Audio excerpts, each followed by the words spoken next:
এক বেটিনটোর মধ্যে এক জিনিস একটা বড় গরম তারা খাফর যদি এখন নতুন লয় আর একজনে যত বল দেখাইছে না কইব আর তোর লোয়া তার ফায়দা হইল নি আর একজনে দেখাইতাম পারলাম না।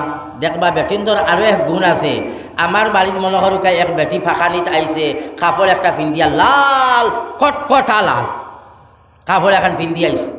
আরও একদিন যে কোনো কারণে তাই আমার বাড়িতে আওয়া পড়ি গেল গিয়া এই লাল কটকটা কাপড় ফিন্দিয়াবো আর আইতো না গীতার লাগি জানি কইব ইয়া আল্লাহ হিদিন গেছি কাপড় ওজুলা ফিন্দিয়া আই আবার ওজুলা যদি ফিন্দিয়া যায় তে বেঠিন দে কইবে আল্লাহ হৌ দিন করে ওজুলা ফিন্দিয়া আইছে আর মনে হয় নাই নতুন কাপড় দেওয়া লাগে, নতুন কাপড় আবার বানাইয়া দিবা তো হৌজুলা ফিন্দিয়া তাই মিয়া সাবর বাড়ি ফাঁকানি যাইব। আগর যে জুলা ফিন্দি আইছিল ইজুলা লইয়ার আইতো না। হাসা কইয়া না মিছা কইয়া কও না হাসা না মিছা জাগাইয়ে মাটির খাম করে বা মাটির খাম টুকরি মাথাত লইয়া রে বাবা গাম বাইয়া বলে হে বেটা চিন্তা করে আল্লাহ চাউল কিলা নিতাম বিকালে, আয় আল্লাহ বাজার খরচ করতাম কিলা বিকালে, আয় আল্লাহ মাছ আর মাংসর চিন্তা করি আর না চারটা চাউল যদি ওই দেয় তাহলে হুকন শিরা দিয়া বাচ্চাটা খাইলেই মুরে বা আল্লাহ চাউল চারটার চিন্তা করে। আর বেটিয়ে কয় না বো বলে কিতা বলে এখন যদি তুমি আমার নীলা রঙের সেলোয়ার পাঞ্জাবি দিতাই পারো না আমার বোনের বাড়ির যাইতাম না, যত সময় পর্যন্ত নীলা রঙের খাবার দিতাই পারছো না।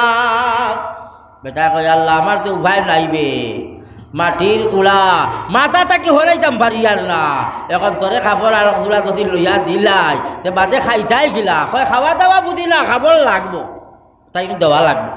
ইলা বহুত বেটাইন বিপদিয়া আসেন, ইলা বিপদিয়া আসেন ইটা বেটিন সাবিরা নাই সবর করনেওয়ালা নাই, সামাইর আপনার মন ডে জয় করনেওয়ালা নাই, জামাই মন ডে নারাজ করনেওয়ালা ইটা বেটিন জন্নত যাইতে পারতা নাই, জন্নত যাওয়া ইটা বেটিন তোর লাগে মুশকিল হয়ে দেব গিয়া। তো আমার বুজুর্গ হল বেটিনতে তাই তার সুন্দর কোনো অলঙ্কার হোক কাপড় হোক যত সময় পর্যন্ত দেখাইছে না বেগনা মানুষের লাগিয়া অত সময় শান্তি নাই। এক বেটি ওলা গরিব টাকা পয়সা নাই কোনটা নাই তাই কিতা কিতি করি চোয়াল ওয়াল করিয়া মাত আপনার নাখর টেম একটা লইস নাখর লাগাই নানি টেম একটা টেম হয় নানি টেম টেমও হয় না আরো কোনটা সানিয়া মির্জা হয় ওলা লাগাই নানি একটা লাগাইস বড় কষ্ট মষ্ট করি পয়সা আগুন জোগাড় করছে আর ওলা ফুল একটা নাখর লাগাইস তাই চলা ফিরা করে কুটম যায় কোনো একটা মানুষে তো জিকায় না কিতা গো ফুলিটা কোনদিন লইলায় কেউ জিকায় না। কইল হাই রে হাই হুরন্দি মারতে বুঝুন না কইল হাই রে হাই হুরন্দি মারতে রে টেমটা লইলাম কত কষ্ট মষ্ট করিয়া একটা মানুষে কোনোদিন জিকাইল না গো বেটি তোর ফুলিটা কত দিয়া লইলে খানো গড়াইলে বড় সুন্দর হইল কোনো একটা মানুষে কইল না। তাই কিতা করতে জানো নি গরু আগুন লাগাইছি জুবড়ি এখান বানাইছে কি নজরের দোকানে আগুন লাগাইছি আগুন লাগানির পরে তো মানুষে যখন আল্লাহ ফকির বেটির গড় জলিয়া ভরি যা রে দৌড়াইয়া সাইরো বেতাকে আইস আইয়া দেখছেন এখানে জলিয়া মাটিত পড়ে গেছে গিয়া কোনটা বাঁচাইতে পারছে না বেটিয়ে মানুষে মাতাইলা ও মা সারা জলিয়া পড়ি গেল নি কোনটা বাঁচাই দেয় পারছো না নি বললে না রে বাবা অকল কোনটা বাঁচাইতাম পারছি না একমাত্র নাকর ফুল গুতা রয়েছে কইল দা গোড় জ্বালাইয়া ফুল দেখার মানুষের বেটিনদর খারবার ইটা হইল বেটিনদর খারবার অন্য বেটি নিলে আসলা না। আমার বুজুর্গ হল বা হল তো মাত উঠাইছিলাম কিতা হযরতে উমর ফারুক রাদিয়াল্লাহু তাআলা আনহুর কবর হযরতে আবু বকর সিদ্দিক রাদিয়াল্লাহু তাআলা আনহুর কবরের লগে কিন্তু এই কবরের জায়গাটা আসলে কার আছিল জানো হযরতে আয়েশার কবরের জায়গা মানে নবীজিরে মাটি দেওয়া হয়েছে যেন এর লাগা কবর হইল হযরতে আবু বকরের আর এর লাগা যে কবরের জায়গা খালি এই কবরটাও ইয়াতা হল হযরতে আয়েশা সিদ্দিকা রাদিয়াল্লাহু তাআলা আনহা ইনো আসলে হযরতে উমরের নাই হযরতে আয়েশা হযরতে উমর ফারুক রাদিয়াল্লাহু তাআলা আনহু মনে মনে বড় জবর উয়াম্মা করা বলে রে নবীজির লগে তো জিন্দগি খাটাইলাম আবু বকরের লগেও জিন্দগি খাটাইলাম তাই দজনে দুনিয়ায় থাকি বিদায় নিলাগিয়া রওজায় 18 দফন করা হয়েছে আমি মারা যাওয়ার বাদে সাহাবায়ে কেরাম হলে আমারে তো রওজায়ে আতহর দফন করতা নাই, আমার দফন করবা জান্নাতুল বকির মধ্যে। আল্লাহর নবী সাল্লাল্লাহু আলাইহি ওয়াসাল্লামের লগে আমার জায়গা দিতা নাই, হযরত আবু বকর সিদ্দিক রাদিয়াল্লাহু তাআলা আনহুর লগে আমার জায়গা দিতা নাই।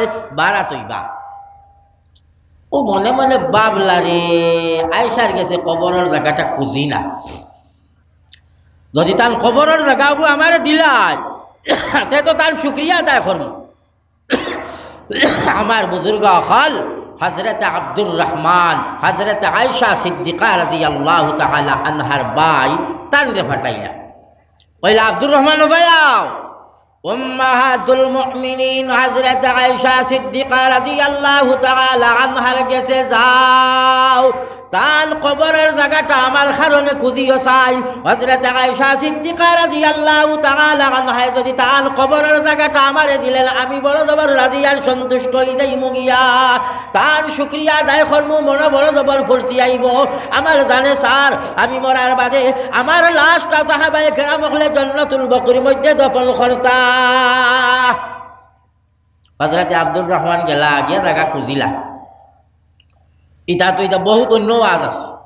আমার বুজুর্গ হল আয়েশা কবরের জায়গা দিলাইলা, কইলা রে উমরে তো কবরের জায়গা খুঁজিছেন বড় কুন্তা নাই, উমরে কলিমা পড়ার কারণে নবীজিয়ে আল্লাহর ঘরে গিয়া নমাজ পড়িতে পারছই, উমরে কলিমা পড়ার কারণে সাহাবায়ে কেরাম হলে আল্লাহর নবী দেখাই দেখাই বিদিতভাবে ইবাদত করতে পারলা।